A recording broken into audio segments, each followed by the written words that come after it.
C'est l'heure de Gatingo sur Tout TV Africa. Mesdames et messieurs, bonjour et bienvenue. Nous débutons ce nouveau numéro de votre bulletin d'information avec l'expulsion du Burkina Faso de la coordinatrice résidente du système des Nations Unies, Barbara Manzi. Elle a quitté le Burkina Faso dans la nuit du 23 au 24 décembre 2022. Ce départ intervient seulement quelques heures après un communiqué lu à la télévision nationale par la ministre des Affaires étrangères et de l'intégration régionale, Olivia Rouamba, qui l'a déclaré persona non grata sur le territoire national burkinabé en lui demandant de quitter le pays dans l'immédiat. Les autorités l'accusent, entre autres, d'avoir des liens suspects avec des chefs terroristes. Le premier reproche porte sur la décision unilatérale de Barbara Manzi de vouloir faire évacuer les familles des personnels des 33 agences onusiennes présentes à Ouagadougou à cause du contexte sécuritaire.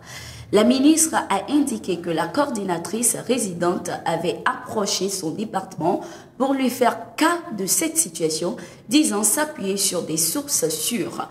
Le gouvernement lui avait demandé des indicateurs et des preuves qu'elle n'a jamais apportées.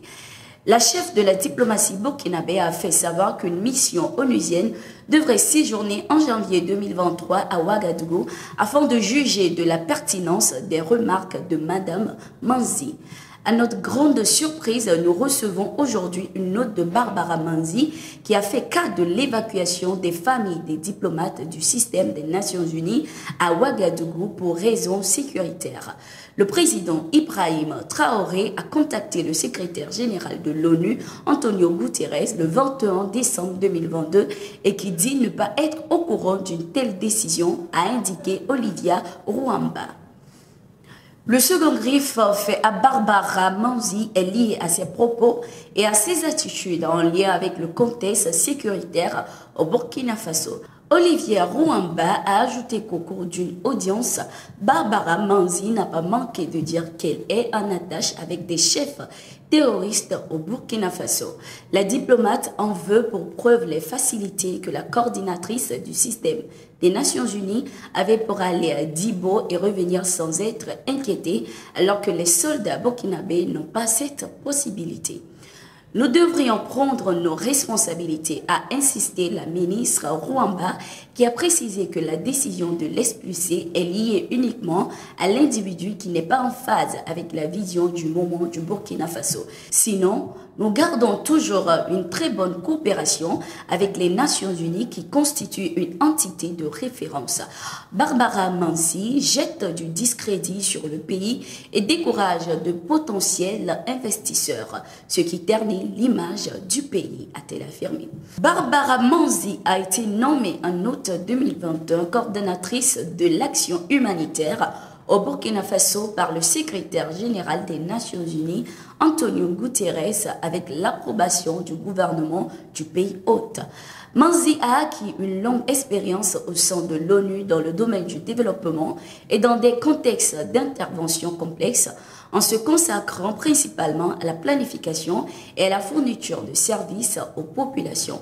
Dans le cadre de ses affectations les plus récentes au sein de l'organisation, elle a servi comme coordonnatrice résidente à Djibouti après avoir occupé d'autres postes de direction, notamment celui de chef du bureau des Nations Unies pour la coordination des affaires humanitaires au Tchad, en Ukraine, en Irak, au Myanmar et au Sri Lanka. Elle a également travaillé pour l'organisation dans la région de l'Afrique australe, ainsi qu'en Angola, en République centrafricaine, en Éthiopie et en Haïti. Avant de rejoindre les Nations Unies, Barbara Manzi a travaillé dans le secteur privé et collaboré avec des organisations non gouvernementales, des centres d'études et d'analyse et des universités sur des initiatives portant sur les questions de développement, de gestion des catastrophes et de reconstruction, ainsi que la consolidation de la paix. Elle est titulaire d'un master en reconstruction après conflit et études du développement de l'Université de York au Royaume-Uni, ainsi que d'un master en architecture en Italie. Toujours au Burkina Faso, un atelier de réflexion pour des élections paisibles, transparentes et inclusives au Burkina s'est tenu du 19 au 21 décembre 2022 à Lumbila, au Burkina Faso. Les participants se sont penchés sur 3 thématiques majeures, dont l'opérationnalisation du vote des personnes déplacées internes PDI, le financement des partis politiques ainsi que le cadre juridique des élections. De façon spécifique, il s'est agi de restituer l'étude sur l'opérationnalisation du vote des PDI, de renforcer les capacités des parties prenantes de la chaîne électorale, de reformuler des dispositions pour faciliter l'exercice du droit de ces acteurs. Des propositions relatives aux dépenses de campagne ainsi qu'à leur plafonnement et des réformes pour encadrer le financement privé et permettre de contrôler leurs sources ont été discutées.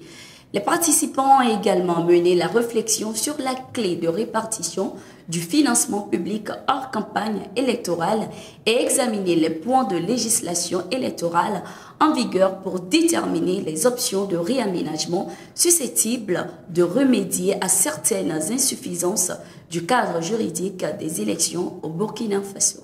Nous restons toujours au Burkina Faso. Maître Benewende Stanislas Sankara a démissionné de ses fonctions de président du parti politique l'Union pour la Renaissance, mouvement patriotique sankariste, UNIR MPS. Maître Sankara l'a lui-même annoncé dans une déclaration en date du 21 décembre 2022. C'est donc le professeur Augustin Louada qui assure désormais l'intérim du président du parti selon les dispositions des articles 27 et 28 du règlement intérieur. Avocat de formation, Benewende Stanislas Sankara participe au comité de défense de la révolution CDR entre 1984 et 1986 pendant la présidence de Thomas Sankara. Il fonde l'UNIR MPS en novembre 2000 et était l'un des 3 députés de ce parti à l'Assemblée nationale élu en 2002. C'est la fin de ce numéro de Gatingo. Merci d'être resté avec nous. Abonnez-vous à nos pages pour ne rien manquer de l'actualité sur le continent. Nos programmes sont aussi disponibles sur le site www.toafrica.com.